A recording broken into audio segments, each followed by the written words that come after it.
Hey man, want to take a look at your deadlifts, and they look really good. Want to give you a few pointers though, because I feel like you've got a lot of potential. You're obviously very talented. It doesn't look like you've got any kind of muscular imbalances or anything that's pulling you one way or the other. It doesn't appear as there's any injury really affecting your movement either. Okay, but what I want you to focus on primarily is so you've got a good lockout out on top, right? Neutral spine, perfect. You begin to lower that weight, and the two things that you're really trying to pay attention to here. All right, there's two actions occurring. You've got hip extension. Here's your hip. Okay. So hip extension, when this joint gets straighter, you're going into hip extension. Okay. But I also want you to pay attention to lumbar flexion. And you've got all these vertebrae in here. Okay. At each connection, there's a joint. And when that muscle flexes, all right, so you want to try to find these two movements happening during this repetition. Okay. So pay attention to them.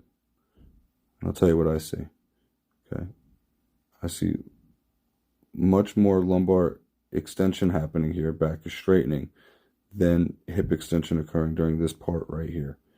All right. And the reason why that is, and it's obvious, the reason why that is because you're rounding your back significantly. All right. Now, if we could get your shoulders back just a little bit, it's going to force more of a stretch on your hamstrings. And you can see here that your hamstring is stretching. All right. But it doesn't look like it's under maximal tension because right now, and you'll probably agree, this area of your back is really carrying the load, not the musculature in and around your hip. So if you could get those shoulders back, it's going to require a little bit of effort for you to pinch those shoulder blades and get more of a natural curve in your spine. All right. But if you could manage that to some degree, it's going to cost you more stretch in the hamstrings, but that's what you want. It's a deadlift. You want to emphasize the hamstrings.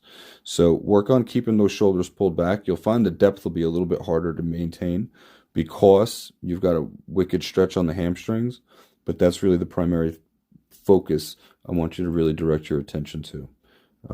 Give that a shot. I'm interested, really interested to know that that works. So let me know. Good luck.